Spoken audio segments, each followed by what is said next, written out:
Je desille un peu, on est au début, on continue à travailler dans un mois pour essayer d'aller jusqu'au bout de cette démarche-là.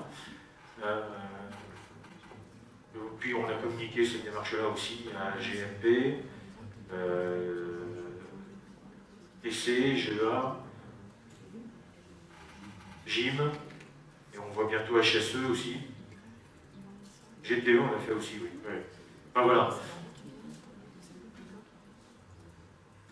Alors, de quoi? Ah non, mais l'information a beaucoup de mal à redescendre, que ce soit d'une façon ou d'une autre.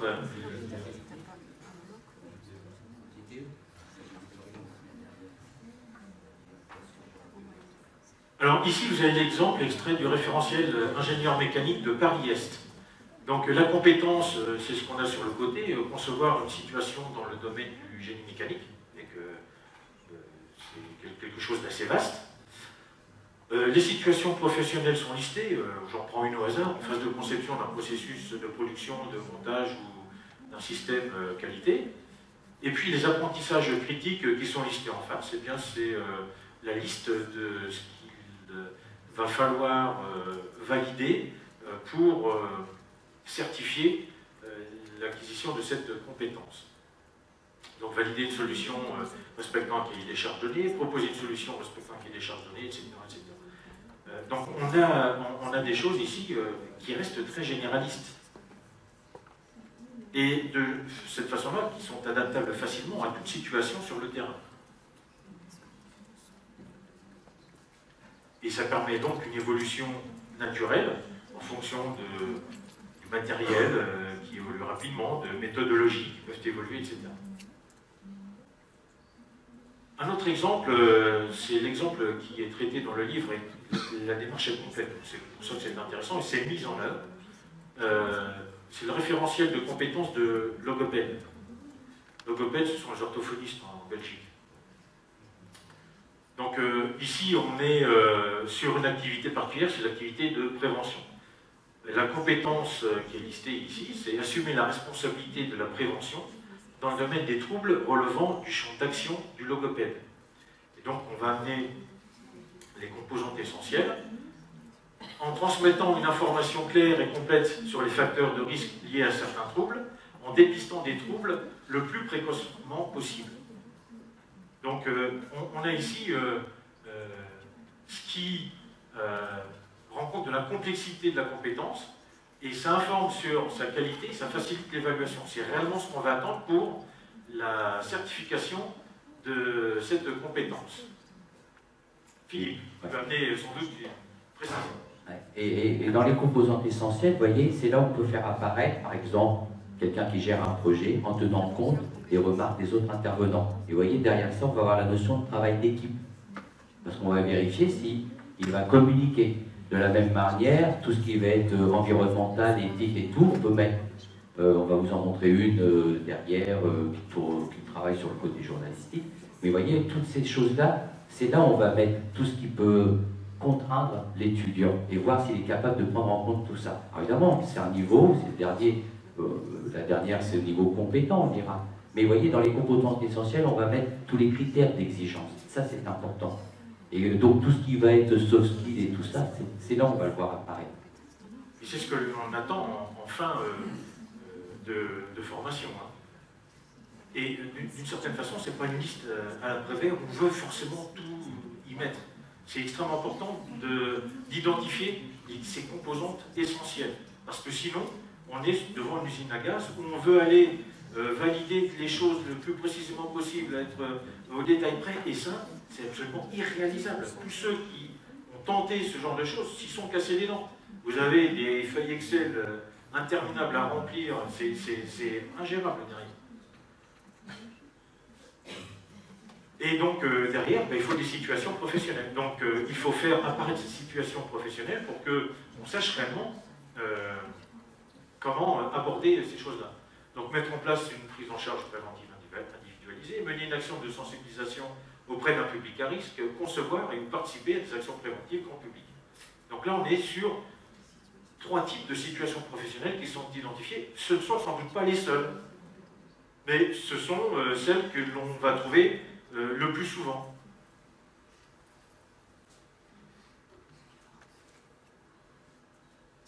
Donc ça permet de faire référence au contexte dans lequel les compétences sont mises en jeu, ça rend compte de l'étendue de la compétence, ça donne du sens à la formation, parce que ça, l'étudiant qui prépare ce type de formation, il est en capacité de vraiment comprendre ce qui est dit ici.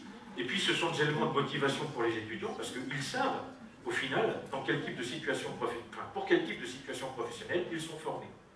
Et ce pourquoi ils vont être compétents, puisque l'objectif c'est qu'ils certifient ces compétences. Le but, c'est pas de lister toutes les situations professionnelles, c'est de prendre celles qu'on pourra réaliser, parce que certaines situations professionnelles, ça sera peut-être l'opportunité pour l'étudiant de faire une transposition dans un autre contexte, et certaines situations professionnelles vont nécessiter moins de ressources, moins de complexité dans l'action, et donc ça peut être pour des niveaux intermédiaires au niveau du développement de la compétence. Donc vous voyez, il y a toutes ces dimensions que l'on doit prendre en considération et bien évaluer. Alors c'est un gros travail, c'est vrai, c'est une réflexion, mais ça donne du sens aux choses. Et vous voyez, tout ça, l'étudiant, quand on l'interpellera, on lui dira, alors tu as fait ça, mais pourquoi, comment peux-tu le prouver? Et ben, il va l'écrire, il va avoir des traces pour construire son projet de formation. Entre autres, ce qu'on appelle le portfolio. La compétence, c'est à travers une mise en situation, on l'a vu, obligatoirement. Le développement de cette compétence est graduel. Mais malgré tout, c'est ce qui est illustré ici. Vous avez Kasparov, et vous avez des gamins qui jouent aux échecs. Évidemment, ils n'ont pas le même niveau. Mais tous jouent avec les mêmes règles. Donc là, on est en train d'exercer la même compétence, qui consiste à jouer aux échecs, mais à des niveaux différents. Et c'est extrêmement important de prendre ça en compte, c'est-à-dire qu'on a une évaluation à travers une mise en situation, puis on a des niveaux, et ces niveaux différents, eh bien, on y va progressivement. Et donc, l'étudiant, quand on l'entraîne à une compétence, il ne s'agit pas de l'entraîner à faire un petit bout de ceci, puis un petit bout de cela, puis un petit bout d'autre chose, en disant, quand on va additionner tout ça, ça va faire la compétence. Non. On l'entraîne à une compétence, sur une activité complète, mais sur un système qui va être bien cadré, qui va être plus simple dans un premier temps. Les enfants qui jouent là, ils ne se contentent pas de déplacer la tour. Ils jouent avec toutes les pièces. Sinon, ça n'a pas de sens. C'est exactement la même chose qu'il faut arriver à mettre en place dans nos structures de formation. Pas de réaction, donc j'avance. On peut développer donc une compétence en cours de formation, mais il faut bien comprendre aussi que cette compétence, on la développe pendant toute la carrière professionnelle. Et que nous ne pouvons prétendre, à l'issue de la formation, qu'arriver à former des gens compétents. Il est hors de question que nous ayons la prétention de former des gens à un niveau expert. Pour ça, il faut de l'expérience. Il faut avoir une complexité progressive, mais c'est quelque chose en formation, donc on peut passer compétences novices, intermédiaires, compétents, et on peut décrire précisément à quoi ça correspond, ces niveaux-là. Mais il ne faut pas prétendre vouloir aller plus loin dans le processus de formation. Ce serait une absurdité par rapport aux objectifs. N'oublions pas que le bloc de compétences est rédigé pour un objectif en fin de formation. Donc le bloc de compétences, on ne peut le certifier qu'en fin de formation. Alors, ça ne veut pas dire qu'on passe tout en même temps, parce qu'il y a des choses qui peuvent être certifiées un peu avant, selon des réalités temporelles qui font que les étudiants travaillent les choses de façon parallèle. Mais le bloc de compétences, lui, il est décrit avec un niveau compétent. C'est ça l'objectif à atteindre. Ce qui veut dire que nous, pour le but, l'objectif, c'est Bac plus 3. Et le bloc de compétences, il est rédigé avec cet objectif. Et on ne peut pas certifier un niveau intermédiaire. On ne peut certifier qu'un niveau compétent. Alors là où on a sans doute une petite petite astuce à jouer, c'est qu'on nous demande d'avoir une sortie à Bac+2. Donc ça peut être extrêmement intéressant pour pouvoir certifier des blocs, alors toujours à un niveau compétent, parce que c'est ça l'objectif, mais on pourrait rédiger des blocs pour niveau DUT, donc avec une compétence attendue pour un niveau DUT, et on pourrait s'arranger pour que ce niveau compétent niveau DUT corresponde à un niveau intermédiaire, à un niveau bachelor. Peut-être un petit peu le type d'articulation qu'il faudrait réussir à trouver. Mais dans la définition même du bloc de compétences, on est bien sur une définition d'un objectif à atteindre en fin de formation. Alors je reprends les niveaux de développement ici avec le logopède. Donc au niveau novice, c'est se familiariser avec la notion de prévention. Au niveau intermédiaire, identifier les principes de prévention. Et au niveau compétent, s'engager dans une démarche de prévention. Donc là, on a les différents niveaux qui sont identifiés avec cette progression pour l'étudiant. Donc il sait, dès qu'il rentre dans la formation, qu'au début, ça sera simplement, il lui sera simplement demandé de se familiariser avec la notion de prévention. Donc il sait un petit peu toutes les étapes à avoir. Et puis, une fois qu'on a fait tout ça, il faut distinguer les apprentissages indispensables des apprentissages périphériques. Là, c'est pas évident non plus, parce qu'il faut avoir un sacré recul pour... C'est aussi notre gros défaut, on a envie de tout y mettre. Mais moi, j'ai envie qu'on certifie qu'il sache résoudre une équation du second degré, une équation différentielle du second degré. C'est peut-être pas nécessaire à ce niveau-là, qui est un niveau qui est plus élevé. Par contre, à travers la mise en situation et à travers la certification qu'on va mettre en place, à un moment donné, il aura sans doute à justifier des choix, et la justification de ces choix, il aura sans doute eu à manipuler une équation différentielle second degré. Et à ce moment-là, c'est intrinsèque, mais on ne va pas aller finement vérifier que ça, c'est acquis. En situation professionnelle, ce qui nous intéresse, c'est la justification, la façon dont il a construit cette justification. Oui, il a mobilisé des choses et on ne va pas les vérifier dans le détail, toutes les ressources qu'il a su mobiliser. Néanmoins, il y a des apprentissages critiques. Et ces apprentissages critiques, c'est comme tout à l'heure, il faut les lister de façon modérée, de façon à ce qu'on n'ait pas une liste à l'après-vert interminable, mais il faut les identifier, et cela, il faut que vraiment, ils soient certifiés. En gros, c'est ce que on disait tout à l'heure, quand on travaille sur les fiches RUM et tout, on s'aperçoit que par exemple pour une activité, il y a 5, 6, 7 compétences.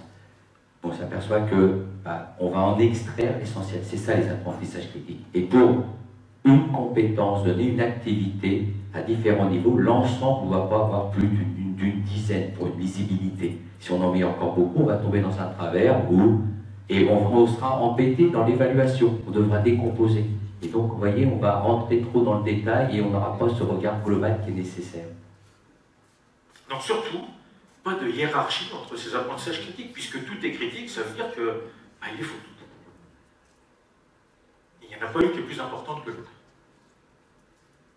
Les apprentissages critiques identifiés, selon les niveaux, toujours avec référentiel du logopède, identifier le dispositif de prévention, ça c'est simplement pour le niveau novice, et puis vous avez ensuite tout ce qui est proposé, et plus on avance dans le niveau de compétence, et plus les apprentissages critiques qui sont identifiés sont importants.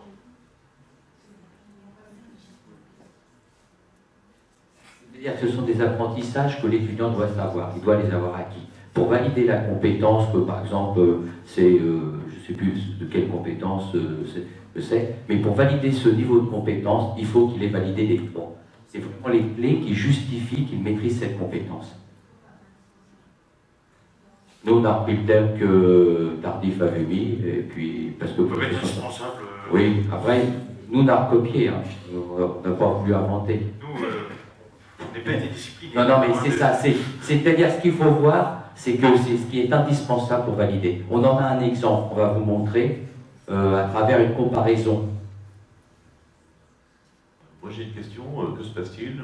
On est dans des formations où il y a des étudiants, on le sait bien, qui valident des diplômes, mais où ils sont très mauvais dans une discipline. Donc, quelque part, ils n'auront pas validé les compétences. Que se passe-t-il s'ils ne valident pas une compétence critique? Peut-on leur donner le diplôme? Alors, ça reste des questions la question, elle est ambiguë, parce que vous voyez, vous soulevez le problème de la discipline. Voilà. Et donc, est-ce que pour valider une compétence, ça repose que sur une discipline? Non, parce qu'on va donc dire, tu vas concevoir une carte électronique. Nous, je sais, bon, je suis désolé, on va parler géodésie, on a informatique industrielle, génie électrique. On diplôme des gens qui valent pas une cacahuète en génie électrique, mais ils sont bons en informatique, et par le principe de compensation. Et c'est là où il faut se poser la question, en fonction des parcours, même en GEA, il y en a qui en comptabilité, valent pas de... sont quasiment au ras des pâquerettes, mais ils sont bons ailleurs. Alors quand on met une mise en situation, il va falloir qu'ils mobilisent, peut-être ils vont peut-être être plus faibles, mais s'ils répondent aux problèmes, et ils sont capables, en plus d'argumenter, de dire ouais j'ai fait ça comme ça, et ben, c'est vrai que j'ai pas démontré, ben, on peut peut-être valider, parce que vous voyez, il faut bien voir ce qu'on attend. Dans l'écriture, elle est très importante à ce niveau-là, de notre niveau d'exigence, le niveau de la compétence. Et si on ne valide pas, au final? Ah ben, c'est qu'il faut qu'il la repasse. C'est que vraiment, il n'a pas répondu au cahier des charges. C'est pour ça que l'écriture est très importante, et quand je disais la notion de contrat, elle est importante. Parce que si vous voulez, dans l'évaluation, en gros, on dit que c'est binaire. Mais c'est binaire dans le sens où on peut avoir, tu n'as pas réussi, tu étais sur la bonne voie, donc on peut avoir deux niveaux de façon et deux niveaux de façon positive, dans lequel il sait faire, mais il ne sait pas argumenter. Et celui qui sait argumenter et démontrer, là, il a la profondeur. Parce que c'est ça. Et là, vous voyez, c'est celui qui, chez nous, ira faire une école d'ingénieur, ou il ira faire... Et c'est là où il faut la notion d'évaluation, et c'est dans la manière dont lui va l'interpréter. Parce que si vous voulez, il doit répondre à une problématique, mais ce n'est pas qu'une discipline. La discipline, elle peut être... Il a été mauvais dans mon cours, mais il a validé, il sait faire. Actuellement, c'est ce qu'on fait. Il y en a qui sont pas bons en maths, et ils ont quand même le diplôme. Il y a une chose aussi qu'il faut peut-être rappeler, c'est qu'il y a le processus de formation, il y a le processus de certification des blocs de compétences. Et ce n'est pas la même chose. Sur les blocs de compétences, il n'y a pas de CTS de rattaché.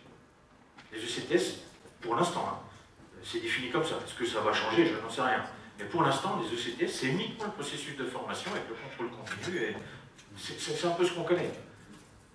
La diplomation va être liée à ces résultats-là. Est-ce qu'on peut donner un diplôme avec seulement une partie des blocs de compétences qui sont certifiés? Ben, il serait souhaitable que ce soit le cas. Parce qu'en fait, on ne ferait que rendre visible ce qui est déjà le cas en ce moment. Sauf que pour l'instant, l'étudiant chez nous qui est bon en informatique et pas bon en électronique, ben, c'est pas visible, c'est noyé dans le fait qu'il a un DUT GE2I. Ben là, il pourrait avoir un DUT GE2I, mais avec les blocs de compétences validés en informatique et pas en électronique. Et alors? C'est juste visible. Et de cette façon-là, pour l'employeur, c'est plus facile. Et pour l'étudiant aussi, le reste. Juste une petite intervention sur deux unités sur les 4 unités de Renard, avec l'expérience de blocs de compétences qui sont déjà là. Et nous, effectivement, on dit, par contre, je ne suis pas d'accord avec le côté ECTS, parce qu'on y associe les ECTS. Et les validations qu'on a commencé à faire, effectivement... C'est pas... Non, le ministère ne valide pas ce genre de choses. Pas pour l'instant. J'ai un mail qui date d'hier, je l'avais vu. Non, mais... on a posé la question. On tient ça directement de Hadobert qui au ministère s'occupe des fiches RCP, justement. Et des blocs de compétences. On était en réunion à Toulouse, et la question a été posée par Jean-François Bazouin, où il dit voilà, il faut mettre des crédits. Bien Aubert a dit non, non, pas pour l'instant, c'est pas encore d'actualité. Alors c'est vrai que, mais bon. Le vice-président en charge de ces questions-là, directement au niveau de l'institutionnel, il écrit noir sur blanc le contrat. En fait, Et bien pour l'instant, ils sont en règle, d'une certaine façon. En fait, Guillaume, effectivement, sur la première année d'expérimentation qu'on a eue sur l'unité de Rennes, désolé, on parle entre collègues, on nous a demandé d'attribuer des ECTS par bloc de compétences. Donc, on avait suivi les premières recommandations, mais depuis la promulgation de la loi de 2018, là, très clairement, c'est écrit qu'il n'y a pas de CTS associé. Et là, effectivement, il va falloir qu'on donne l'information à notre DFV. Ouais. Non, mais c'est encore toute la difficulté de ce genre de choses, hein, c'est que l'information a du mal à circuler et parmi tout ce qui circule comme information, effectivement, quelquefois, il faut faire le tri. En fin de compte, pour revenir, parce qu'il y a une question qui a été posée au ministère, et le ministère a fait des feuilles de réponse. Le bloc de compétences est validé par un jury. Et on vous rappelez que le bloc de compétences, c'est une certification professionnelle. C'est totalement dissocié à la formation, ou dans la formation, mais des ECTS. C'est là la réponse. Alors, quand on va jusqu'au bout de la démarche, après ça, toujours référentiel de l'OPED, eh bien, on arrive au domaine des ressources. Et on va lister les ressources à mettre en place pour permettre d'aller certifier les apprentissages critiques et finalement la compétence qui est liée à cette activité professionnelle. Alors ça, c'est ce qu'il faut réussir à mettre en place. Et vous voyez bien que c'est la démarche inverse de ce que l'on fait habituellement, où on part de nos matières et où on veut remonter en expliquant que tout ça, ça va correspondre à tel type d'activité professionnelle. Donc les domaines de ressources, ici, en fait, ce sont des regroupements de cours, de dispositifs pédagogiques. Ce sont normalement des ressources incontournables communes, qui dépendent des activités d'apprentissage. Il faut une granularité là aussi. Il faut que ce soit exhaustif. Et c'est là où, s'il y a des croix qui sont cochées et qu'il n'y a rien en face comme activité pédagogique, il est urgent de mettre une activité pédagogique en face.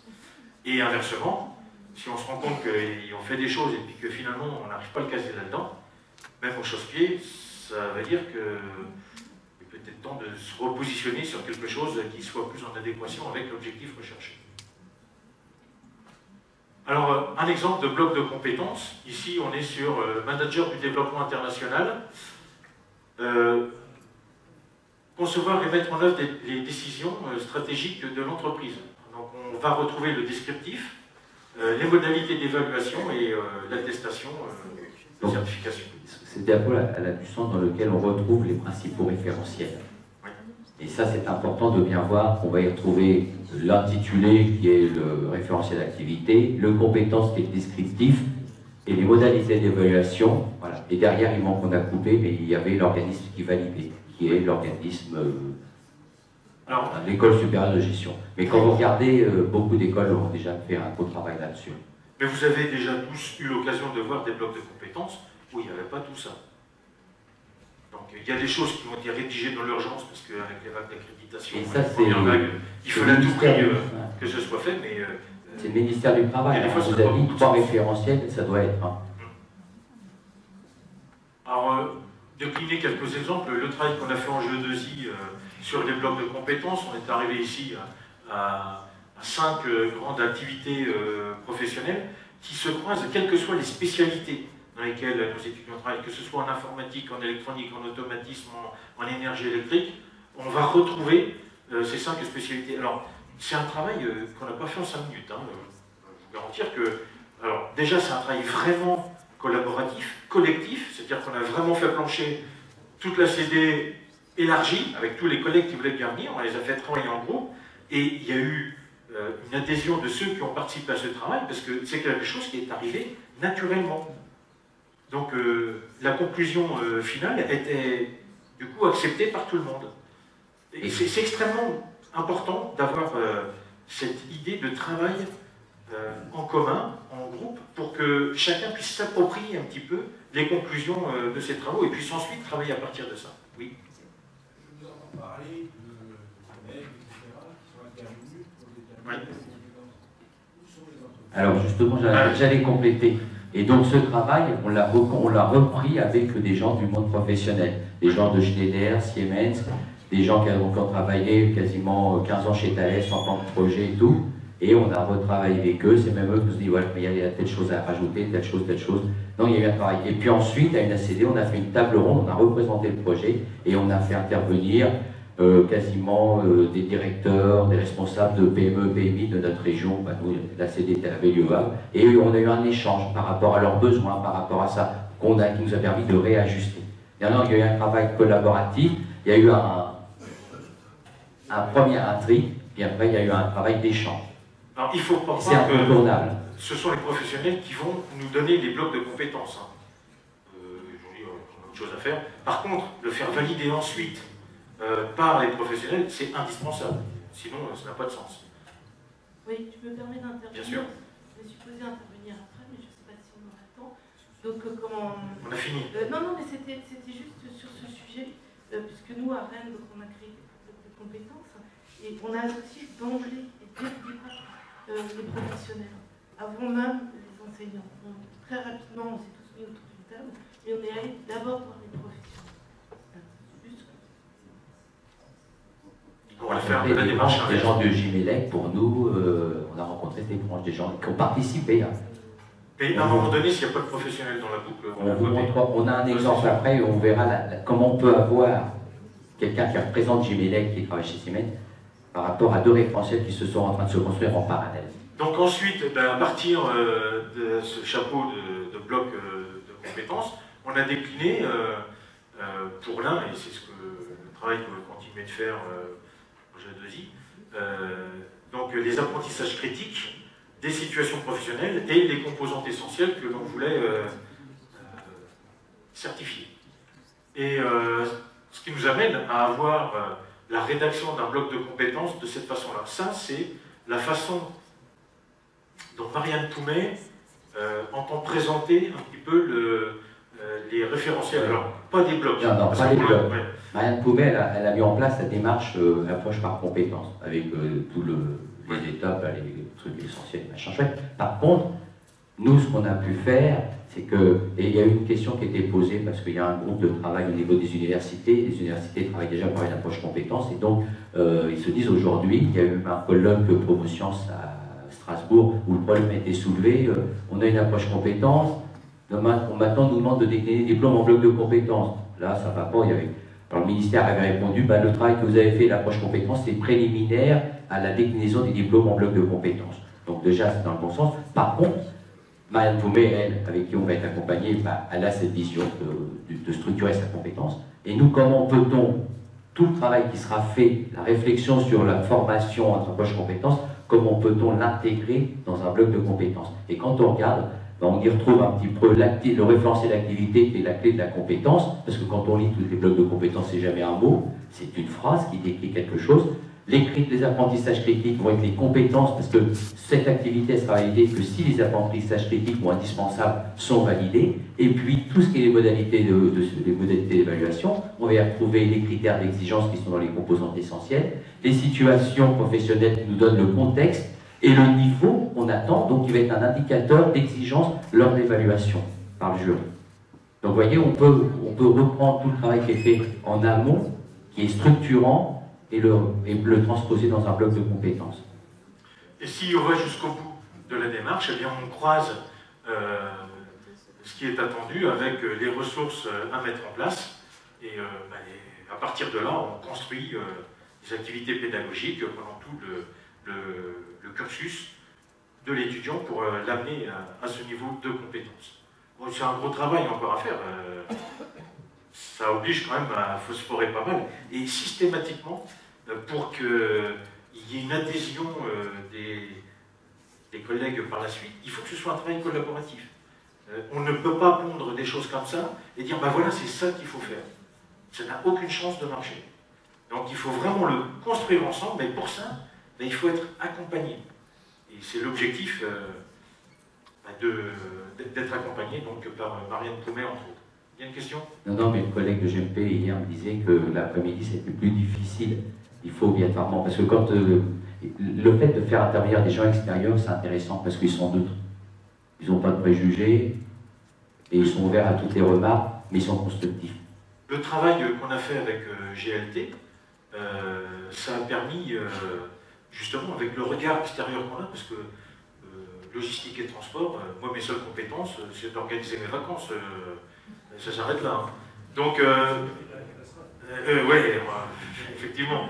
Donc, ce regard extérieur, ça leur a permis finalement de progresser, de prendre de la hauteur par rapport aux questions qu'on pouvait leur poser. Et ça a été extrêmement intéressant, justement, ce travail collaboratif. Alors là, Et ici, on a juste un exemple tiré du PPN 2013. Alors, on va pas vous dire de quelle spécialité. Voilà, et c'est tiré d'une option, un DUT qui est encore en option, qui aurait dû, de 2006, il y avait une option, et on a pris ça, écrire une dépêche. Et quand on regarde, il y a 12 activités. Dans chaque activité, il y a, alors en moyenne, 8 compétences. Ça fait que, vous voyez, des fois on critiquait le BTS électrotechnique ou les BTS où ils avaient 50 compétences. Là, on les a dépassées. Mais quand on réfléchit, eh ben, on peut passer, et puis il y avait les compétences transversales. Et dans la compétence transversale, ce qui m'avait interpellé, c'est être capable de mettre en œuvre une méthodologie de recherche et de réaliser un mémoire d'universitaire et professionnel de fin d'études. Vous voyez, de fin d'études, l'ambiguïté, ça veut dire en gros, moi qui pense au premier degré, fin d'études, une fois que j'ai terminé mes études, je la jette. C'est quand même... Ou alors c'est une fin d'études d'un projet ou d'un... Donc vous voyez, quand on rédige quelque chose, il faut être clair, ça c'est très important. Et donc on peut très bien transposer cette compétence, écrire une dépêche, cette activité, comme traiter, mettre en forme. Alors le mettre en forme, c'est pas choisir la plus de caractère, hein. C'est mettre en forme dans un objectif de rédiger un article pour des médias et des supports de diffusion pour rendre compte de l'actualité. Et là, les composantes essentielles, on va avoir l'éthique du journaliste, on va avoir la ligne éditoriale. Si vous écrivez chez Libé, chez Mediapart ou chez Le Monde, c'est pas pareil. Donc il y a le contexte qui est important.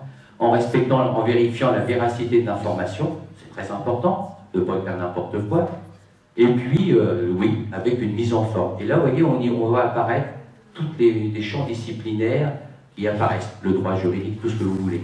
Et puis, après, on va avoir les contextes, parce qu'il peut être rédigé pour un quotidien, une publication hebdomadaire, ou pour des médias internet, télévision, radio. Et c'est pas du tout les mêmes choses. Et vous voyez, celui qui sait écrire une dépêche en respectant tout ça, vous pouvez considérer qu'il est compétent pour faire une dépêche. Là encore, un exemple... Là, alors là, vous voyez, c'est ce que je disais tout à l'heure. Quelqu'un m'a soulevé, je ne me souviens plus, les petites étapes. Vous voyez, là, on est dans la hauteur de la compétence. Le problème, voilà, c'est ça, des apprentissages critiques. Comment on les fait émerger? Vous voyez, là, on est dans deux notions de conception. Ça, ce qui est à gauche, c'est le référentiel de BTS électrotechnique qui devrait sortir, qui est travaillé avec des composantes professionnelles. Et quand on regarde, il y en a des pages, il y en a 157 pages. Donc, si vous voulez, vous dites, quand je vais commencer à me l'attaquer, ça va être en cause-pied, pour rester poli. Donc, vous voyez, 157 pages. Et quand on conçoit, on regarde, bah, donc on est parti d'A6, simuler, dimensionner. Oui, il y en a d'autres avant, évidemment, il y en a 5. Choisir, et tatata. On est dans la tâche, dans le savoir-faire. J'exécute une série. Le problème, je crée un projet, je n'ai pas besoin de simuler. Comment je fais? Ah, je suis perdu. Non, non, dans la conception, c'est bien plus haut. Par contre, le monde professionnel, et ça, c'est un ingénieur de chez Thales qui nous a dit, voilà, moi, ce qu'on a besoin, c'est 3 choses. Produire une analyse fonctionnelle, justifier et formaliser. C'est-à-dire qu'on répond à des normes, et c'est justifié, c'est argumenté, c'est pas des idées. Dans un dossier technique. Ensuite, concevoir des solutions techniques. Et dans la conception de solutions, on a toutes les tâches intermédiaires qu'on a citées à côté. Et ensuite, produire des plans de fabrication. Et c'est ça qu'on attend dans la conception. Et vous voyez, cette prise de hauteur, elle englobe toutes les activités. Et l'étudiant, il sait ce qu'il va faire. On attend des livrables. Et derrière, on a la rédaction. Puis après, évidemment, derrière, on a toutes les composantes essentielles qui se greffent. Et vous voyez, c'est ça. Là, et pour vous dire, la personne qui nous a donné ça, c'est quelqu'un qui travaille, qui fait partie du GMLEC, parce qu'on a eu une entente, on discutait, on dit, mais nous, on n'est pas d'accord. À l'UT, on ne travaillera pas comme ça. On va prendre un peu plus de hauteur. Et vous voyez, ça, c'est important. Elle nous disait, mais nous on a rédigé ça avec des gens de BTS, mais ils en ont encore une cinquantaine. Et encore, je ne peux pas lire toutes les 150 pages. Mais vous voyez, c'est là où il faut, vous voyez, cette notion où on va avoir des tâches. Et vous voyez, derrière ça, on a une compétence qui a une dimension exploratoire, heuristique. Tardif, il parle de notion heuristique, c'est-à-dire qu'on va rechercher, on va explorer comment on va structurer. C'est ce qu'on prenait au début, au raisonnement, la construction du raisonnement, de l'analyse, dire voilà, j'ai une situation, je l'analyse, qu'est-ce que j'ai besoin? Tandis que là, on est dans le savoir-faire séquentiel, étape par étape, étape par étape. Et en fin de compte, ça c'est pour la suite, parce que sinon, on va pas avoir le temps de manger. Ça, c'est la diapo qui est présentée par le ministère et qui traduit un petit peu l'objectif. Donc, on part d'une situation avec des yeux, avec les ECTS accrochés aux yeux, etc. Et puis, il faut aller vers une approche compétence avec des listes de blocs de compétences qui viennent justifier la formation. Et l'université passe par une phase de transitoire parce que simplement elle n'a pas le choix, puisque les vagues d'accréditation font que tout le monde, toutes les universités ne passent pas en même temps dans le processus des blocs de compétences. Alors ça a la vertu, souvent, de ne bouger qu'à la marge et de faire rentrer dans des ronds ce qui était carré, et on y arrive à peu près, parce que finalement, en jouant sur les mots, on arrive à peu près à bouger les UE dans une phase transitoire, on va s'en reconnaître, et on ne change pas grand-chose. Nous avons la chance, avec les IUT, de pouvoir travailler sur un décret, et donc que tout le monde avance au même rythme. Et d'une certaine façon, ça nous permet de squeezer cette phase transitoire pour avoir un objectif qui soit cohérent, et qu'on ait quelque chose qui ait du sens. Alors, pour que ça ait du sens aussi, il faut qu'on soit accompagné, il faut qu'on soit aidé dans cette démarche-là. Et mon grand désespoir, je trouve que ça n'avance pas vite.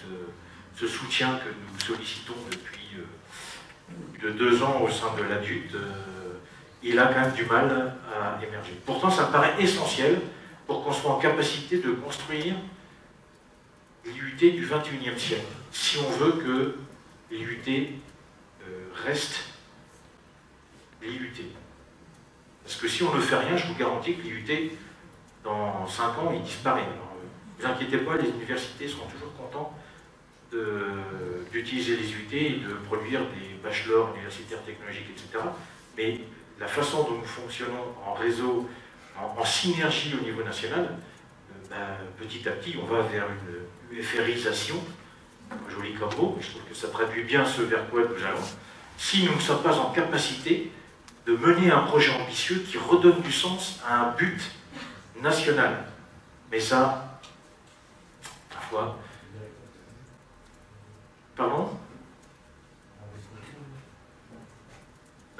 Juste, dernière diapo pour dire ces certifications, c'est ce qui doit rythmer le rythme d'apprentissage de nos étudiants, même quand ils arrivent après le bac. C'est ce qui nous permet d'intégrer facilement pour de la certification des gens de l'extérieur qui viendraient pour de la formation tout au long de la vie. C'est ce qui permettrait vraiment de donner un autre sens à l'IUT en prenant en considération dès le départ dans l'organisation ces certifications professionnelles. Ça demande de bousculer les choses, c'est-à-dire qu'on n'est plus dans un modèle que l'on va recopier en essayant de changer au minimum pour recaser ce que l'on sait faire. Ça demande vraiment de faire un effort pour se projeter vers autre chose. Mais c'est faisable.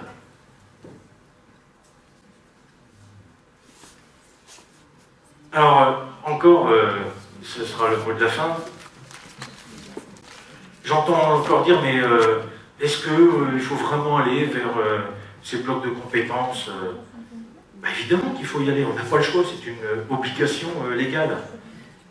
La vraie question, et la seule qu'il faut se poser, c'est comment est-ce qu'on peut utiliser ces blocs de compétences pour donner un nouveau sens au diplôme. Encore plus maintenant que nous allons vers un nouveau diplôme. Donc, il faut se retrousser les manches et puis il faut y aller, quoi. Il n'y a plus qu'à. Voilà.